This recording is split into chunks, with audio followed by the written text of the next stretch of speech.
Hello, my name is Rahul and आज हम सीखते हैं कि सैप में डेटर, कस्टमर या डीलर का लेजर कैसे खोला जाता है एंड एक्सपोर्ट किया जाता है। तो सबसे पहले आपको इसके दो कोड होते हैं, उसमें से एक कोड मैं आपको पहले सिखा देता हूँ जो बहुत इजी होता है देखना। वो कोड है हमारा Z_CBAL। आप ये कोड फीड करके एंटर कीजिए, नाल ही आपके पास का एक ऐसा डायलॉग बॉक्स खुल जाएगा।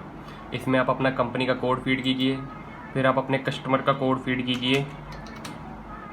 कस्टमर का कोड जैसे यहाँ आ रहा है रॉयल साइकिल एजेंसी, ये मैंने किया ओके। फिर यहाँ आप अपना फिजिकल ईयर फिल कीजिए।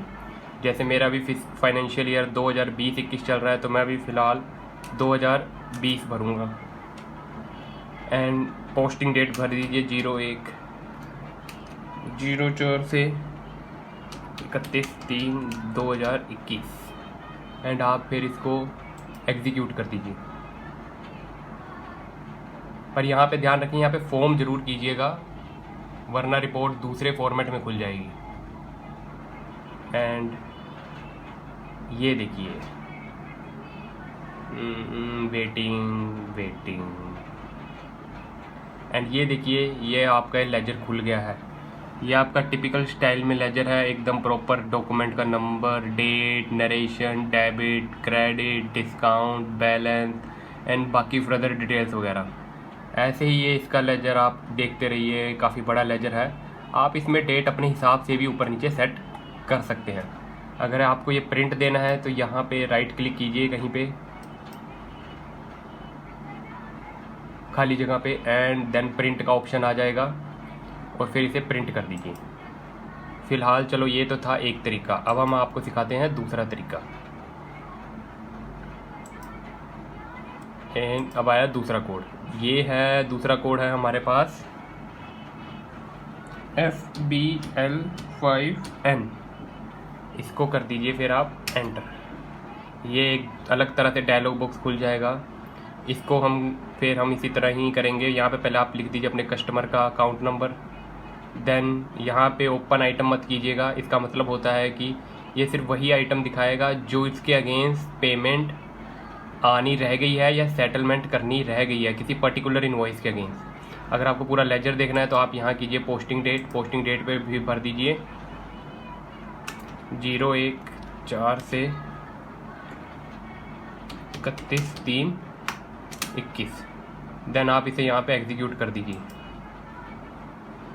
देखिए लिस्ट बिंग जनरेटेड हो रही है और ये हमारी लिस्ट जनरेट हो चुकी है। तो आप ये देखिए यहाँ पे ये जो ऊपर वाली आइटम्स है ये फ़िलहाल इसका ही ओपन आइटम्स है, मतलब जिसके अगेंस्ट अभी एडजस्टमेंट रहती हैं। ये RV वाले इनके बिल हैं और ये DG वाले जो इनके अगेंस्ट क्रेडिट नोट वगैरह या रेट डिफरेंस वगैरह दिए गए हैं। अब ये नीचे पूरा लेजर, अगर आप इसको एक पर्टिकुलर डेट वाइज देखना चाहते हैं तो आप यहाँ पे डॉक्यूमेंट डेट को असेंडिंग ऑर्डर में कर दीजिए और आप देखिए अभी इसको सारा प्रॉपर आ जाएगा। पर इसमें एक ये ही डिसएडवांटेजेस है कि इसमें ओपनिंग बैलेंस नहीं शो होता है। तो ओपनिंग बैलेंस नहीं शो होगा बट ड्यूरिंग दी पीरियड 1/4/20 से 31/3/21 तक की सारी ट्रांजैक्शन आपके अंदर शो हो जाएंगी। इसमें आप देखिए RV वाले सेल के बिल होते हैं, AB होता है क्लियरिंग एंट्री होता है, जो हम पेमेंट आती है तो उसको किसी पर्टिकुलर बिल के अगेंस्ट क्लियर कर देते हैं। तो ये वैसे इसकी इतनी कुछ वैल्यू नहीं होती है, ये ज़्यादा इम्पैक्ट नहीं डालता स्टेटमेंट पे, बट फिर भी एक पर्टिकुलर एंट्री को क्लैरिफाई करता है।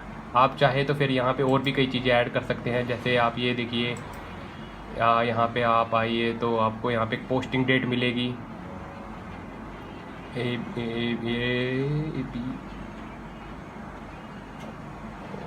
देखिए पोस्टिंग डेट पे करके आप इसे ऐसे कर दीजिए एंड देन यहाँ पे एग्जीक्यूट कर दीजिए। ये देखिए आपके पास ये पोस्टिंग डेट भी आ गई है, तो आप इसको ऐसे कर दीजिए। तो फ़िलहाल ये आपका प्रॉपर ऐसे लेजर खुल जाएगा। अब अगर आपको इसको एक्सपोर्ट करना है तो आप यहाँ जाइए लिस्ट में दो मेथड है, या तो आप स्प्रेडशीट कर लीजिए या लोकल फाइल कर लीजिए। वैसे मैं प्रेफर करूँगा कि आप स्प्रेडशीट कर लीजिए क्योंकि यह आसान तरीका है। हमने स्प्रेडशीट पे ओके किया, डेस्कटॉप पे रखा, नाम चेंज किया, ये किया and save and allow and then allow आप देखेंगे कि फिर ये हमारी एक एक्सेल फाइल ओपन होने लग जाएगी एंड ये प्रोसेसिंग होगी और ये आपका पूरा एक्सेल फाइल खुल गया एज इट इज़ जैसा आप देख रहे थे उसी फॉर्मेट में। अब आप इसे चाहे तो फॉर्मेटिंग वगैरह करके कहीं भी सेव कर सकते हैं। अब मैं आपको दिखाता हूँ। अब आपको मान लो देखना है कि एक पूरे साल में इसका क्या बैलेंस है, जिसमें आपको ओपनिंग आए, रनिंग बैलेंस आ जाए और बाकी सारी चीज़ें आ जाए। तो मैं आपको एक और कोड बताता हूँ, वो आप चाहे यहाँ से भी न्यू सेशन क्रिएट कर लें। देखिए आइए, फिर आप यहाँ पे आइए, FD10N, ये आ गया। देखो कस्टमर का बैलेंस डिस्प्ले हो गया। यहाँ पे कस्टमर कोड भरिए, कंपनी कोड भरिए और फिजिकल ईयर 2020 भरिए। याद रखना physical year 2024, 2020, 21 financial year as per India. And then हम इसे करेंगे एग्जीक्यूट। अब ये देखिए, ये इसकी सारा इसका वही खाता सारा लेजर खुल चुका है। यहाँ पे आप ओके करेंगे तो आपको सिर्फ इस मंथ की ही डेबिट की ट्रांजैक्शन आएंगी और इस क्रेडिट की आएंगी। यहाँ पे करेंगे तो आपको इन दोनों की डेबिट और क्रेडिट दोनों की ट्रांजैक्शन आएंगी। आप चाहे तो मैं आपको दिखा भी देता हूँ। ये देखिए, इनका सारा एट दी एंड 381,677 ही बनेगा। तो ऐसे आप इसमें ओपनिंग बैलेंस देख सकते हैं, क्लोजिंग बैलेंस देख सकते हैं। और ये तो मैंने आपको पिछली वीडियो में बता ही दिया था कि ये 1 का मतलब होता है अप्रैल, मई, जून, जुलाई, अगस्त, सितंबर, अक्टूबर और 12 का मतलब होता है मार्च। इसी करके फिजिकल ईयर हम 2020 भरते हैं, क्योंकि ये जर्मनी बेस्ड सॉफ्टवेयर है एंड ये उसी हिसाब से ही वर्क करता है, तो जहाँ पे कैलेंडर ईयर होता है। तो आप इसको भी फिर आगे जाके चाहिए तो अब इसे एक्सेल में ले, इसको एक्सेल में आई थिंक करने का ऑप्शन नहीं आता है, बट आप करें तो इसका स्क्रीनशॉट वगैरह ले लें, या वैसे ऑप्शन आता तो है बट